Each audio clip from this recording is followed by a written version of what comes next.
All right, hello, welcome back. Good to see you guys.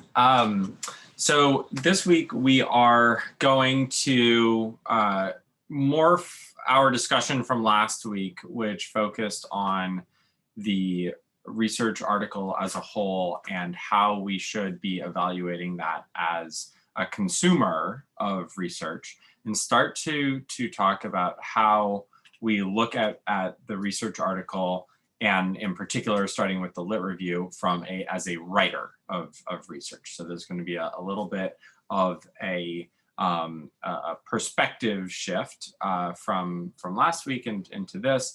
And this format or this concept is really going to be what takes us through most of the rest of the semester as we really start to focus on writing a lit review for our educational theory and our research problems that we've spoken about, and try and put a coherent argument together that sets the stage for research that we may want to conduct in the future. So before we get started, I did want to apologize for some of the confusion around a couple of the activities last week. I think most of you guys got the evaluating a research article assignment in, where we have the figure, we read a couple of articles, and we kind of did those checkpoints. So if you haven't done that yet, that's okay. I'm not so concerned about due dates. Just try to kind of keep up with everything. But if you haven't done that yet, please do try and get that done, because what I want to make sure that you've been able to do is had some practice with that tool evaluating research before we really start to turn around and begin to write those literature reviews and create our own research. Okay. All right. So this week, we're going to be focusing on the lit review, the structure of the lit review from a research writer's perspective, which will be similar to, but expansion upon, how we spoke about the lit review last week. And then at the end of class, I'm going to spend a little bit of time talking about the research summary activity and what actually needs to be done for that. So that clarity on that assignment, or that assignment, which duplicates a couple of times, will come at the end. Okay.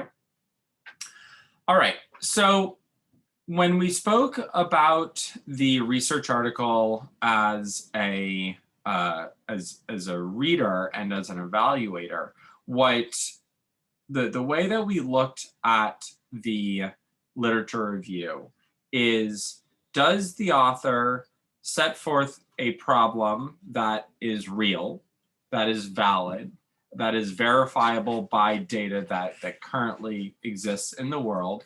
And then does the author build a case from that point of problem to the point of possible solution through data, through evidence, through research that has been peer reviewed and has shown to be effective? From the writer's perspective, we obviously have the same goal, but there is a little twist to it that is, I think, very important. As a writer, and I'm not,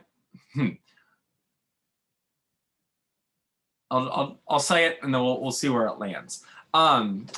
As a writer of a literature review, we have the ability to kind of dictate which path our reader goes down. And what we have to understand is the path we choose is going to lead the reader through some level of bias that we have to be very, very cognizant of. All right. If I have if I'm at point A and I'm trying to get to point B, and the distance between point A and B both has a mountain that I can go over, or a forest around the mountain that I can go through, the path that I take will lead my reader to believe that either the route is mountainous or the route is forested. Both get from A to B, but my understanding of how we have arrived there is going to be dictated by the evidence that I present. The decision might in part lie in your field and what type of research has been done in your field relative to the subject matter. It might have to do with the amount or type of research that has been previously conducted on your topic of interest. It might have to do with the quality that you believe prior research was done with. So there are a lot of different factors that go into how you decide what the structure of your literature review is going to be. However, the goal has to remain the same. We still have to get from point A to point B and take a step every single step of the way, literally, right? We can't jump over anything. So regardless of the path we take, we have to make sure that we are indeed using sound evidence to guide our reader from A to B, okay? So what are, I gave a couple of different possible routes that we can go and why you might decide to take a route, but let's take a look at those a little bit deeper. We have many, especially in education, we have many problems that I don't want to say are multidisciplinary in nature, but that do have multiple fields that are attached to them. So when I think of teaching reading, we have the educational component of that, and we have the developmental component of that. And depending on if I am a developmental reading researcher or an educational researcher, I may look at or skew or present developmental research in one light and educational research in another. Let me present that case a couple times and ask you guys about that.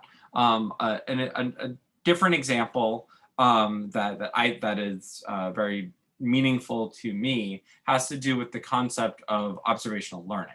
So if you've heard of observational learning before, you've probably heard of Albert Bandura and social learning theory and the Bobo doll and punching the Bobo doll and it going up and down and something like that. But for me, from a behavioral perspective, observational learning means something very, very different. However, I can't write a literature review on observational learning without discussing Albert Bandura. But the language that I use and the way that I present Bandura research and social learning research is going to be very different than if I were a social learning theory researcher and talking about Bandura as the be-all end-all on observational learning.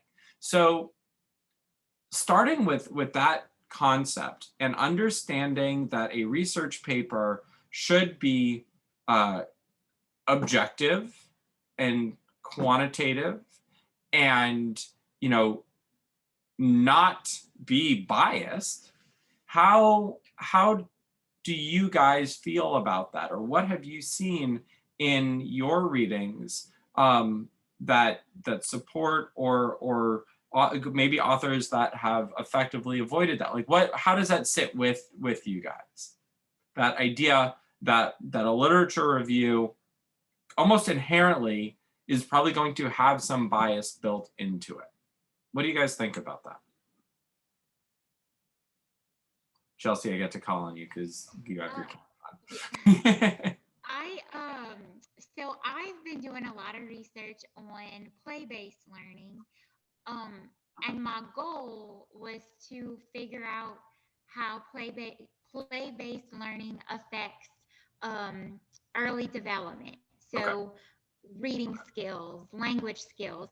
But through my research, I found so many other avenues that it goes. Like, for example, how teacher perception of play-based learning can affect what play-based learning looks like in a classroom.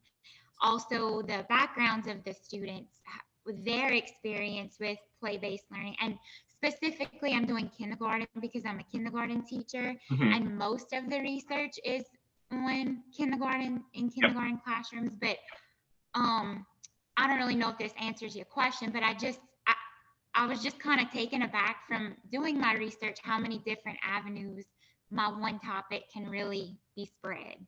So I think that that's a great discussion point, or leaping off point for this discussion, because had you been a little bit, I don't want to say closed-minded, but closed-minded to those other avenues, and you had just focused your research on the successes of that topic, or of that intervention, play-based learning, then you you would be introducing bias into your paper, right? You might be ignoring research that says it doesn't work.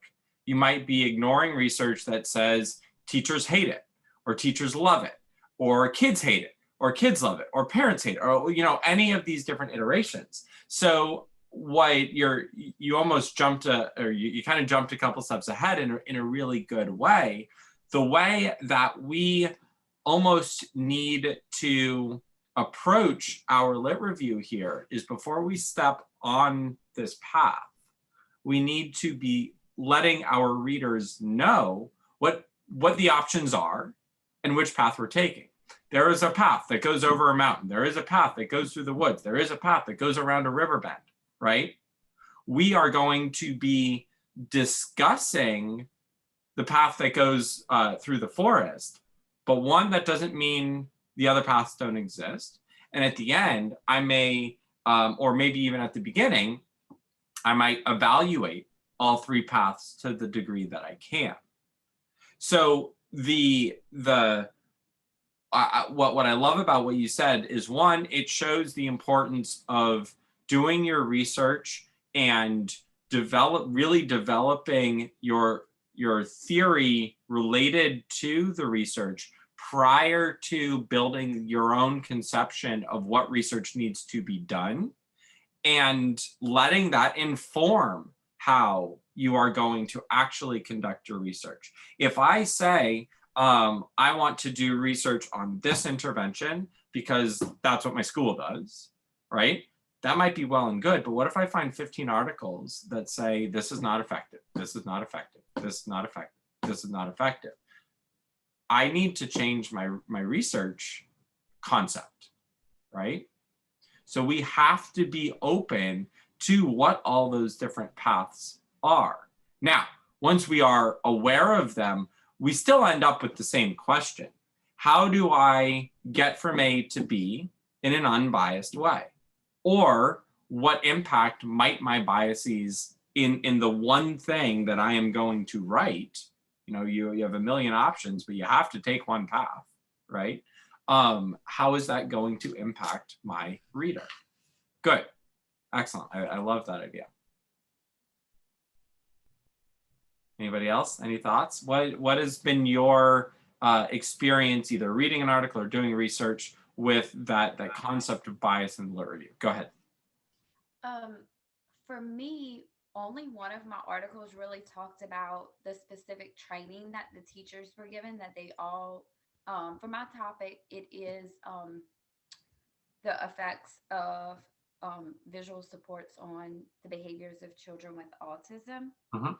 And so only one article before the study talked about the specific training that the teachers that were involved in the study received. And I thought that was interesting because they would be implementing pretty much the same practices with the kids. So the results, I guess, to me would kind of be more valid.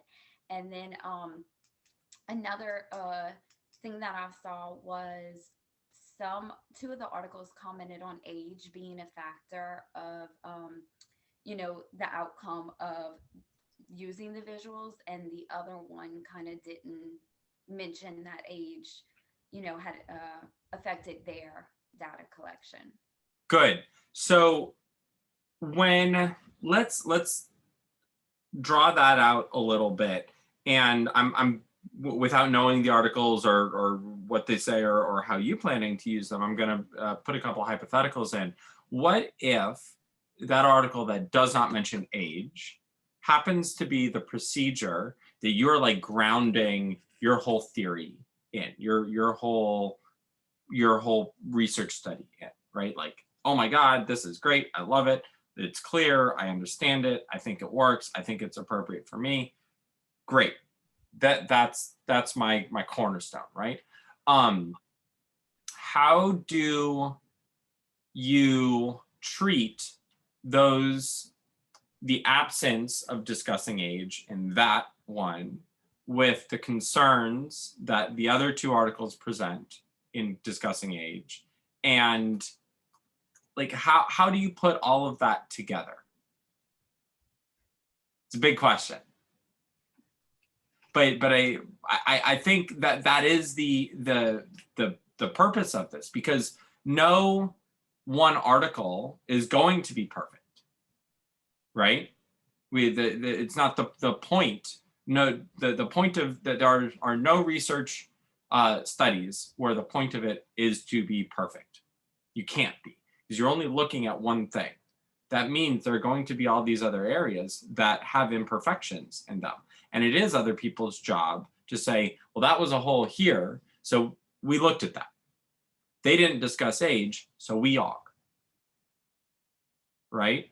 So this is where the challenge in a literature review comes in.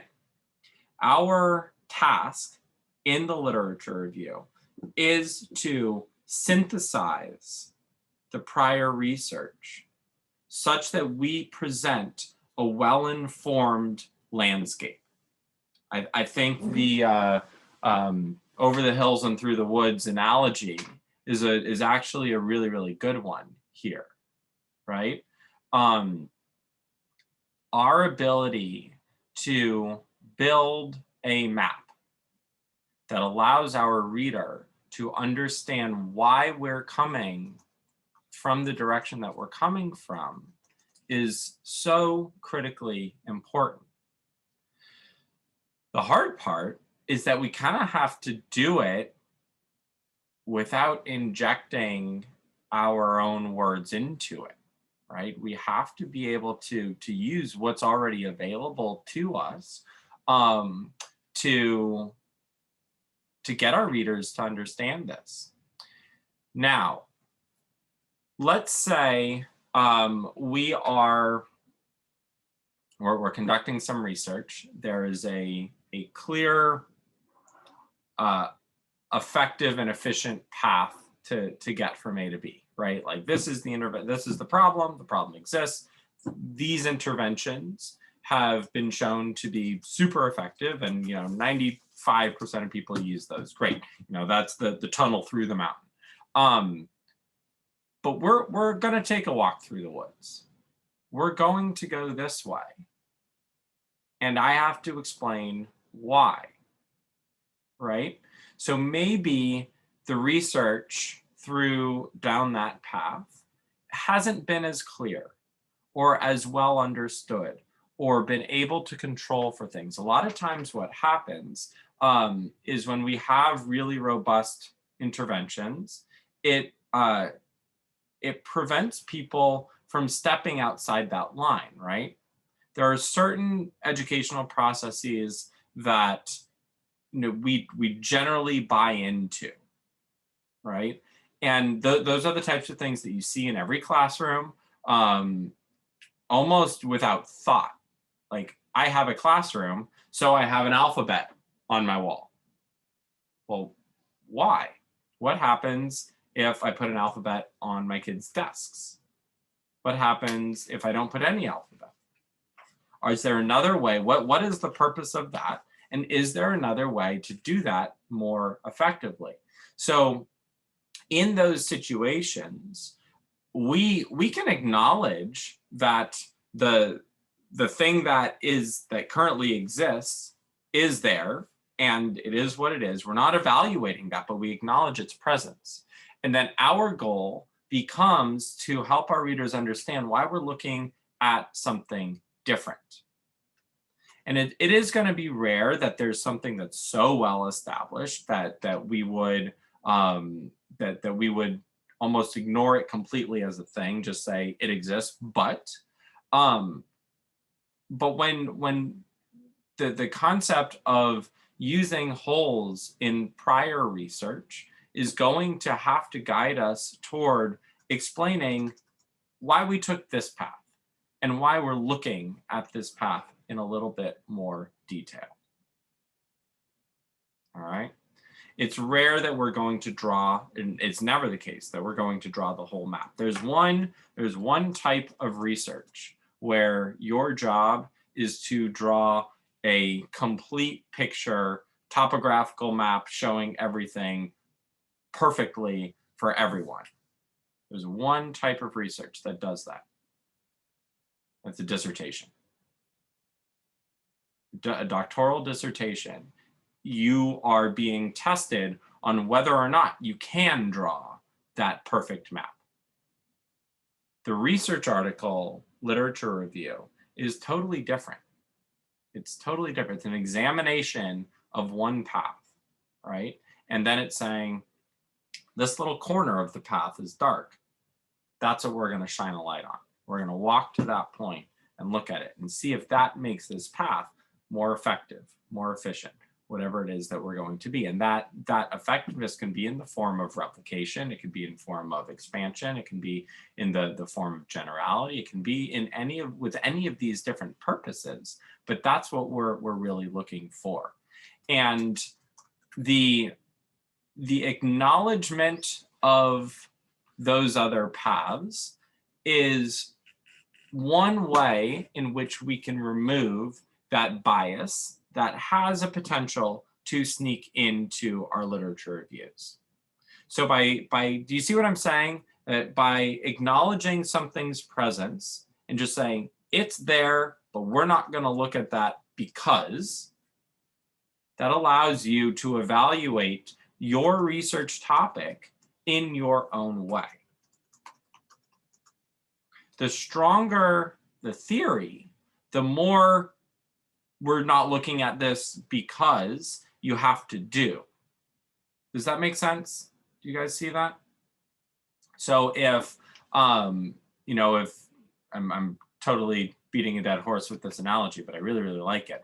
Let's say that there is a tunnel straight through that mountain and you're taking the long way around through the forest. Every turn, there's going to be an avenue back to that tunnel. And every time you're going to have to justify why we're not looking at it. Bandura says this, but. Bandura says this, but. Bandura says this, but. We're staying on this path. We're interested because this is different. This is different. This is different. And that's okay. We can do that. But we have to be able to help our reader understand why this is important. Okay? I think, Chelsea, when you're talking about your research and all the different things that people say, and the more, I don't want to say confusion around a topic, but the more differing opinions there are around a topic, the more you have to help your reader stay on a path and understand why it is that we are on this path, right? And you're going to get to a point that leads you to your current question. So in your case, Chelsea, I don't know if you've gotten to this point in your thought process yet, but given everything that you've read, what do you know, like what question you want to ask or what you would want to test? So initially, I wanted to know if play-based learning, like exactly what effect it has on kindergarten students' developmental process. Okay. So when they're playing with another kid in a center, and you just provide math manipulatives for them. Their conversations and the things that are happening, how does that affect their developmental learning process? But the more I kind of dug deeper, most of the research keeps going back to play-based learning all depends on the teacher's perception, because the way I perceive play-based learning could be different from my partner teacher next door. So, and that has a major effect on how it's even set up in the classroom. So it's kind of like it the way that the developmental process works and the skills that they will learn all depends on the teacher's perception of it. Gotcha. So I actually was thinking if I should change it to no. Okay. Oh, go on. Finish. Sorry. Because so much of it says it all has to do with teacher perception. If I should have changed my question to something like, how does teacher perception play out like play-based learning or something like that? I think that especially with how we're talking about this, you can really go either way. And what I would, let's say you keep your original question, what that research, that's a perfect example to like, there's a path through the tunnel, further exploring how teacher perception impacts that, because that's where most of the research is guiding you. But if you have data to support that it is effective, independent of teacher perception, or you want to see if there is a path to make it independent of teacher perception, which you may or may not be successful with, at every opportunity, you're going to have to, sorry, I'm making hand movements down here that you guys can't see. You're going to have to address teacher perception, teacher perception, teacher perception, teacher perception, because that is the overarching theme, right? So if you are evaluating, play-based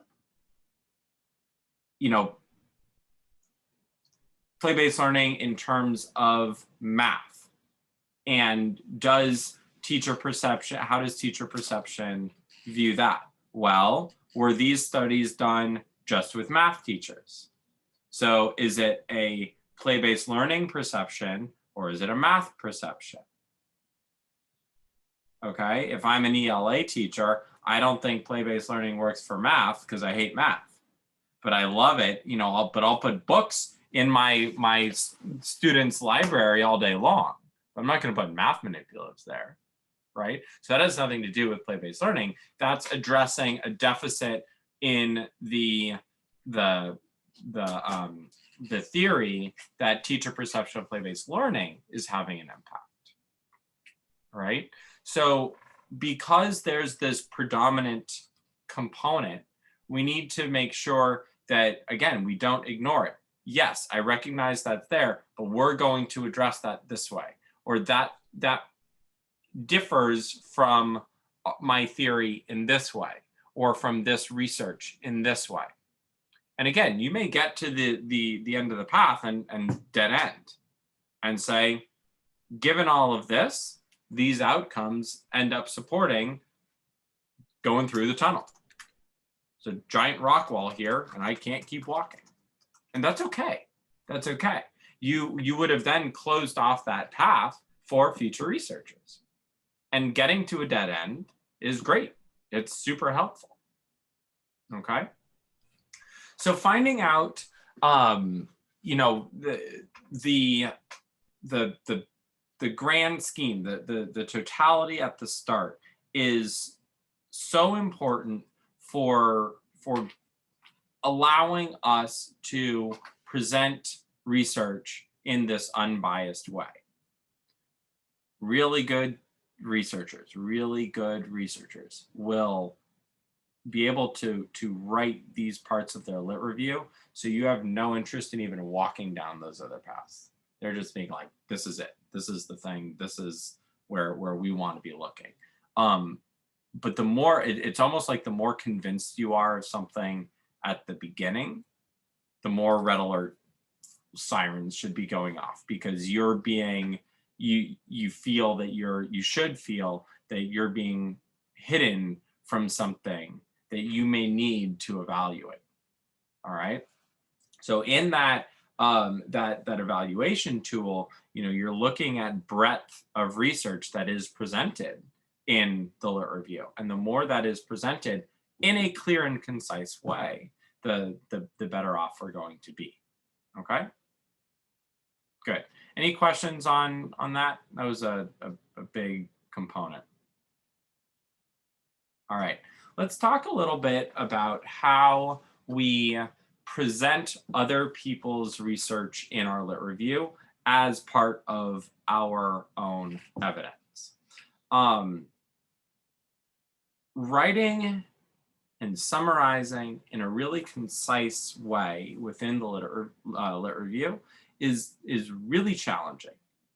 We have this 5-page paper, 10-page paper, 20, 50-page paper that we have to summarize in, at maximum, like 1 paragraph, at minimum, like 2 sentences.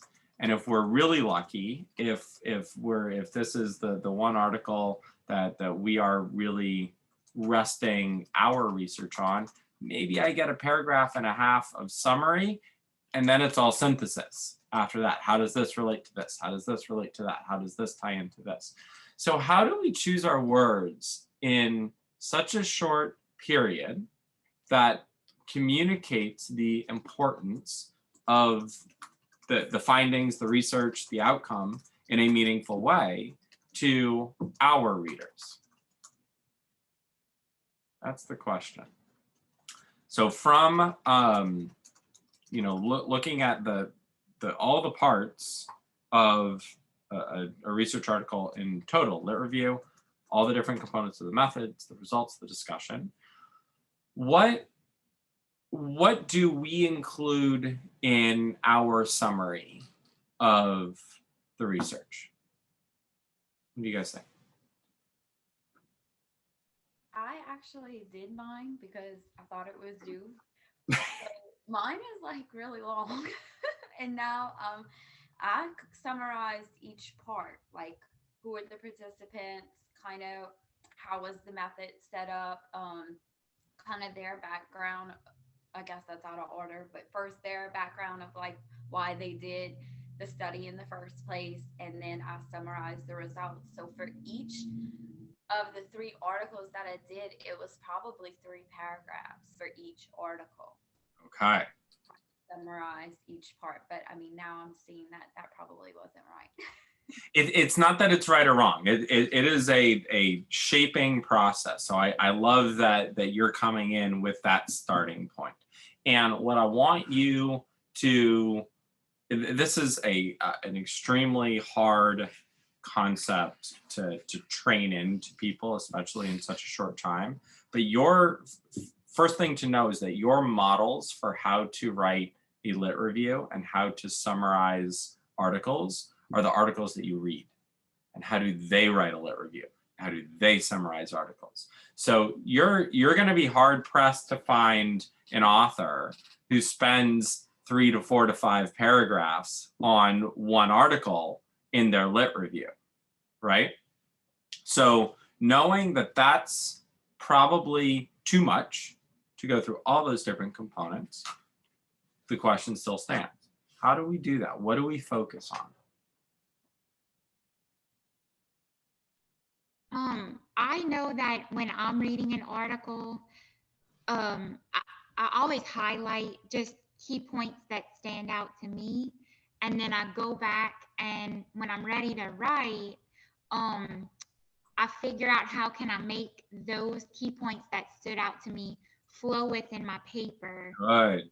And my point across for each element that I want to include. Excellent. So what you're looking for when you are reading your article is, how can I use this outcome or this finding or this number to help support my case? Where you can use their language to say what I want to say, and then author, comma, date, and I get my citation. Awesome. So that is one way, and I want to separate that from Sherry, what you're talking about, because those are the two different ways that we are going to use research, and those are both appropriate. And Chelsea, what you're talking about is, I wish I could like get everyone to understand that just like on a dime, where we don't say anything of our own in our lit reviews, right? We say what we want to say, but we use someone else's words or we paraphrase someone else. So that's exactly what you want to be able to do. And I love that you're highlighting, you know, it's probably something in their discussion. That's usually where you get that type of language from. Maybe in their results, maybe, you know, you could grab something from a method section, but a little less likely. Be careful about grabbing something from someone else's lit review, because then what you're really doing is citing them cite someone else. You want to go to those original sources, but especially when you're looking at their outcomes and what they say in the discussion, that's exactly how you want to do it. What is their takeaway point? How can I paraphrase that and cite that? Good. So that's the type of summary, quote unquote, that we use when really we're building our statement of the problem, right? As we're opening up our research paper and our review, and we're stating that this thing exists, or we are synthesizing what these people say. We can say blank and blank looked at this result in this light, you know, and then you cite their discussion piece. So that's excellent. I love that. I love that. Going back, the other way to the other side of that coin with the article that I need to summarize more in full, that question still stands. And it's a bit of a trick question, because there isn't a single way to do it. There isn't like in every article that we are summarizing, we need to make sure we have this component and this component and this component and this component. What we really want to make sure that we are emphasizing is the aspect of the research that is relevant to the argument that we are making. And not even just the argument that we are making, but I talked about all those different ways that those paths intersect. We want to highlight what component of this article that I chose to review is relevant to this argument that I'm making. So when you're talking about visual schedules, and you said there's this one study that looks at age or didn't look at age, and you had these other two that did, then when you are summarizing those studies, you are focusing on the components that are significant relative to the age of the participants. You don't necessarily have to go through the whole article.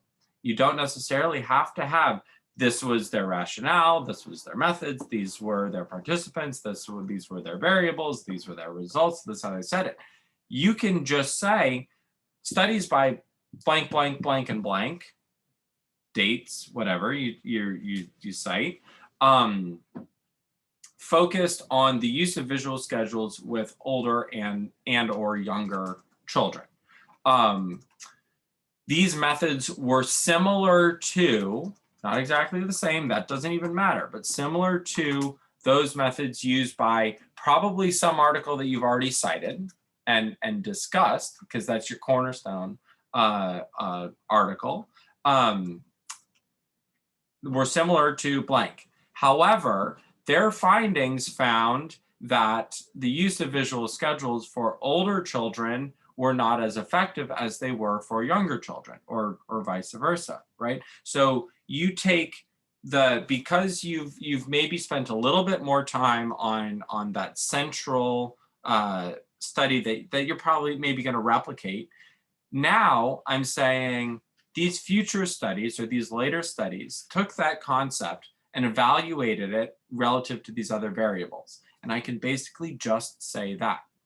So in the evaluation component, I'm really just looking at how is this next study additive to the findings from the previous study? How does it change or shape or add context to the findings from that previous study? Does that make sense? Yeah? Okay, good. The one caveat is the study that you are really basing everything that you are doing on. That's the one that you probably want to review in a little bit more detail. Where we oftentimes get into trouble is we either don't have one study, we have multiple studies that we're trying to, that either all do the same thing, or that we're trying to base something on, or we're trying to tackle too much in one article. So if in the visual schedule component or research, you had this idea of what you wanted to do, right? And then you read a couple other articles and you see that there are these other variables that might be important. Where you're now struggling is, I had what I wanted to do, but now I also have to take into account this other piece. And maybe I read a few more articles that I want to take into account this other piece. And now I have these 3 articles, one that's procedure, one that has to do with age, and one that has to do with the brightness of the pictures on the schedule, right? What's the problem? We're tackling too much. We have 3 variables now. We have a procedure, we have age, and we have the stimuli that we're using. We're not going to be able to look at all of that in one study.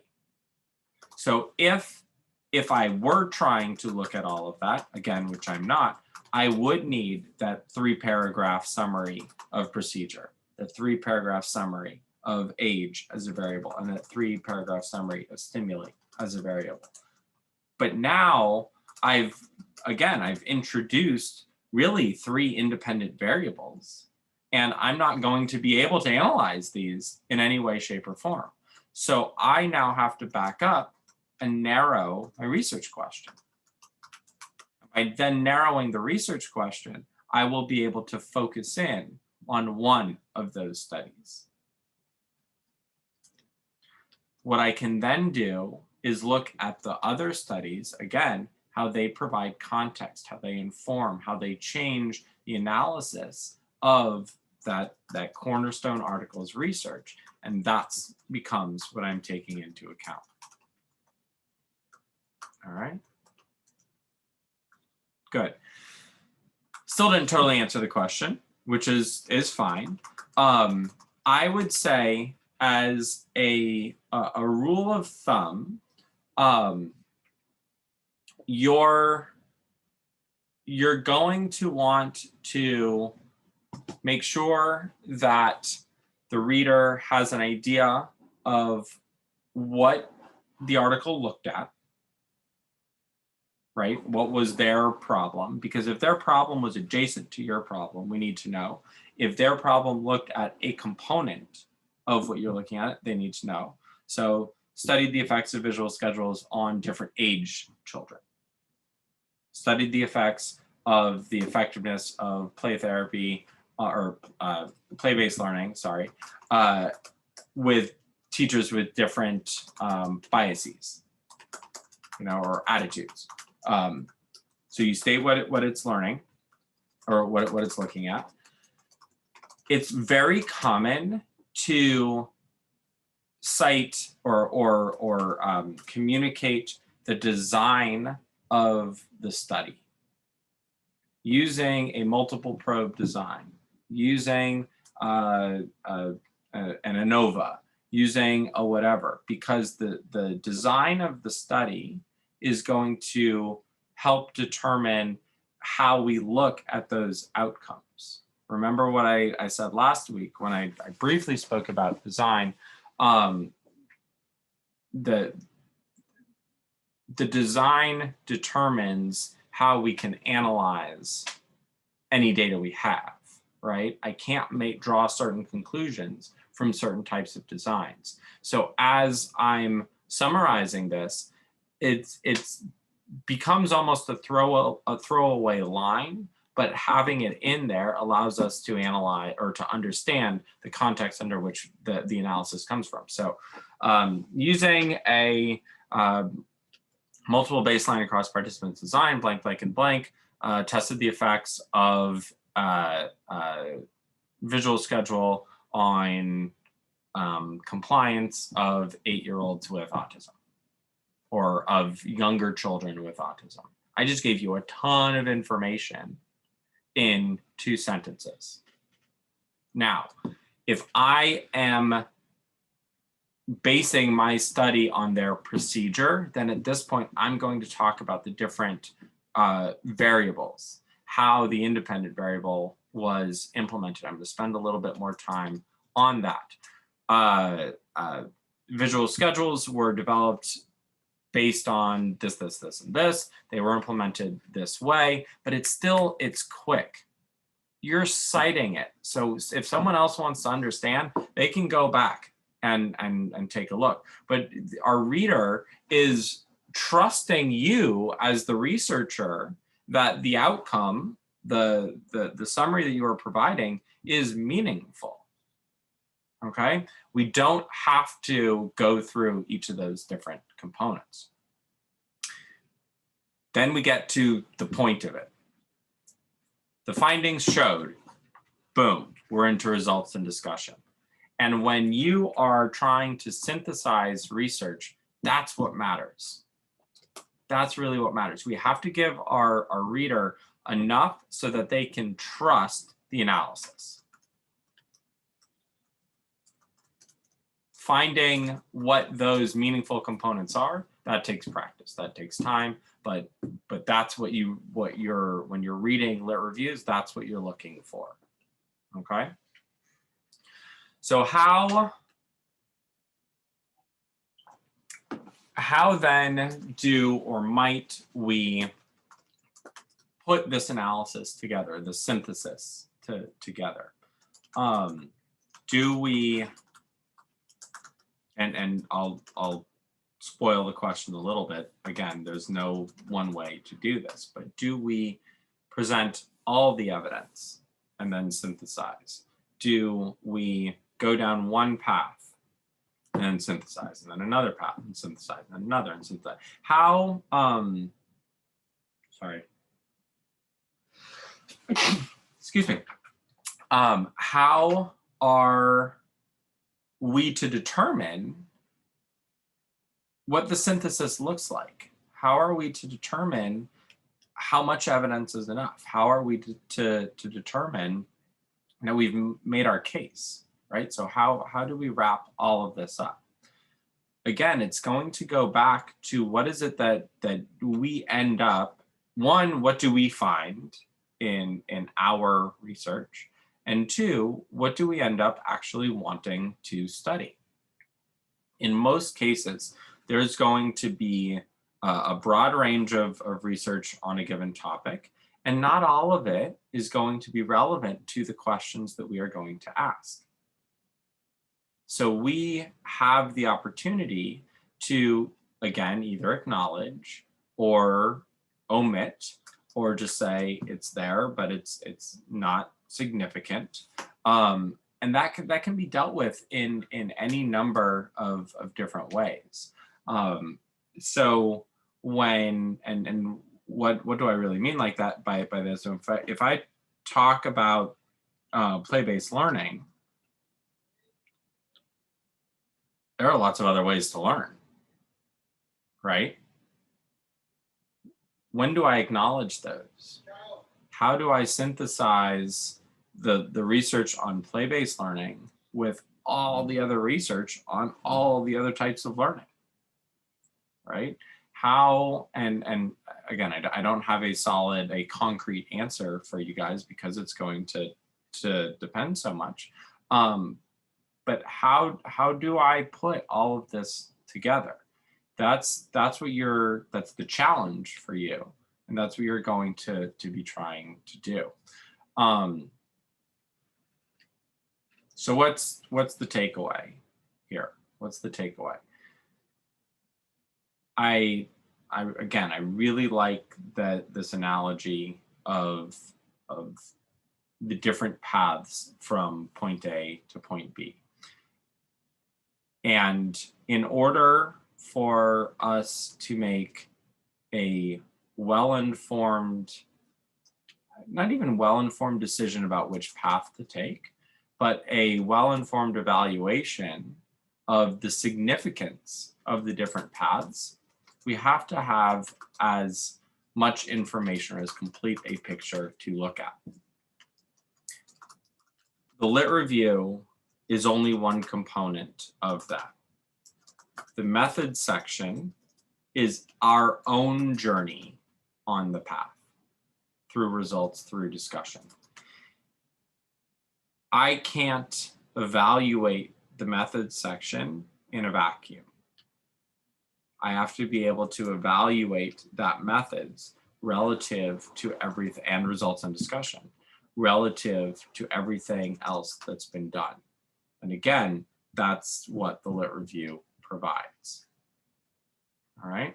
So as you are writing your own lit reviews, what you are going to be looking for is, did I do enough to paint a clear picture of the map, of the land itself, so that someone who is reading this has some context about where what I am doing falls, and will have some idea about the significance and how meaningful this research actually ends up being.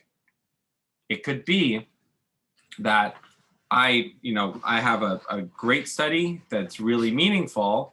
However, when I synthesized and when I come back to it in my discussion, I say, but that doesn't outweigh all the benefits of this other path. More research needs to be done on this path before we start treating it as the primary path on which we go down. All right. Okay. So hopefully from this, you got a little bit of some thoughts and ideas on how to structure your lit review, on the types of we haven't gone so much into the types of information specifically to put in, but we started on that, and how to use some articles to build a case, to synthesize, to put it all together. All right. Okay. So last few minutes, let me pull up Moodle.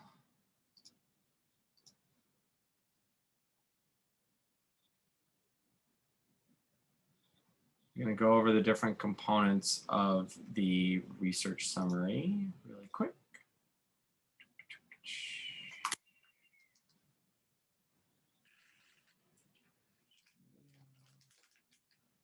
Should I not open that up? Hang on one sec. Let me make sure everything is there for you guys.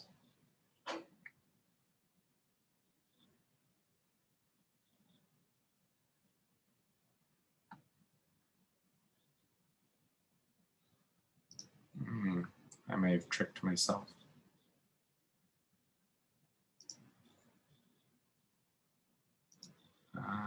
Okay, one second.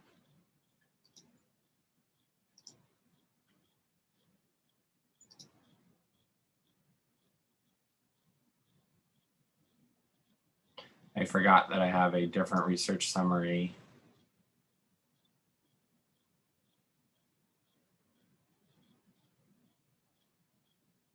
Process for this. Okay, so review the two PowerPoints in the module 2 folder using those as basis. Select a research article of your choice and evaluate it as a study. All right. So that's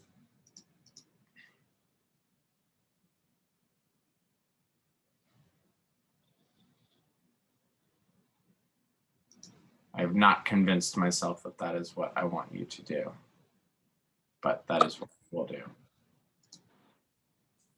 Okay. You said it really fast. I wanted you to go back and say it again. You were saying it really fast. I was reading to myself.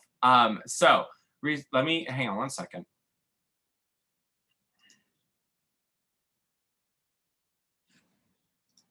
So I should say 2.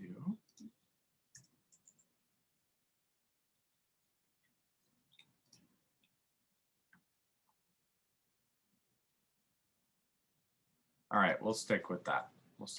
So in the research summary 1 and 2 and 3 are the same, but review the 2 PowerPoints in the module 2 folder, which are related to that table that, that you had before on evaluating research. And then using those as a basis, select a research article of your choice and evaluate it as a study. 1 or 2 paragraphs per primary section should be appropriate. So you are, I don't think that's what I want. That's not what I want. Go ahead and do this for research summary 1, but that's too similar. I know what I did. Sorry, guys. I'm obviously talking to myself.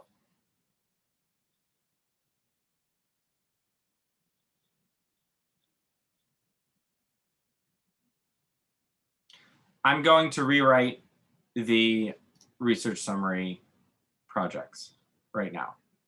I'm gonna do that because that's not what I want you guys to do. And I will send out an email with those guidelines. Okay. So hold tight on your research summaries. You will have new directions on that very, very shortly. Okay. All right, cool. Activity 5 is up now. So activity 5 is take the articles that you read or evaluated before. Hopefully those were related to your topic of interest, but if not, then select 3 articles that are related to your topic of interest and begin to build a literature review. So state your concern from your educational theory, a summary of each of the articles, and a concluding paragraph. All right, so this is going to be, activity 5 is going to be a very rough draft of your lit review.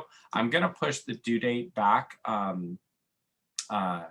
probably until the 2nd week of July for that, because I want you to evaluate a couple of different research articles using research summaries before you have to have that article completed or that activity completed. Okay, so activity 5 is going, I'll put an appropriate due date in there. I'll inform you of that in the email that I send out, and then there will be guidelines for the research summaries as well. Okay. Yes. If I attached mine, like I scanned that figure 9.6 and then I put my lit review, do I just kind of fix it up and resubmit it in the new spot? Probably. Yes. Yes. Okay. Yes. So right now, Don't worry about taking it out of the old one. Just make sure that the lit review gets in the new one. Okay. Okay. So right now we just have an article summary and then whatever assignment 5 is. It's not, yeah. So and I'm actually going to hide the research summaries for week 4 and week 5. I'm going to reword them a little bit, and then I will open them back up for you guys to do. Okay. Thank you. All right. Next week we will be back on at our normal time. We'll be back on at what, 3:30 on Tuesdays. Is that right? 3 o'clock? I can't remember. Whatever the original time was. 2:30? 2:30? 2:30. 2:30 sounds right. Yes.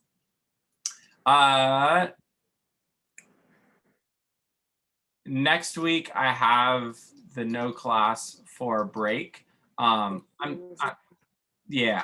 still gonna show up. I'm still gonna get on and record. If y'all want to be here, great, and join me. If you're off doing 4th of July stuff, great, go do that. But there will be new content. What there will not be are any activities due on over the July 4th weekend. Okay.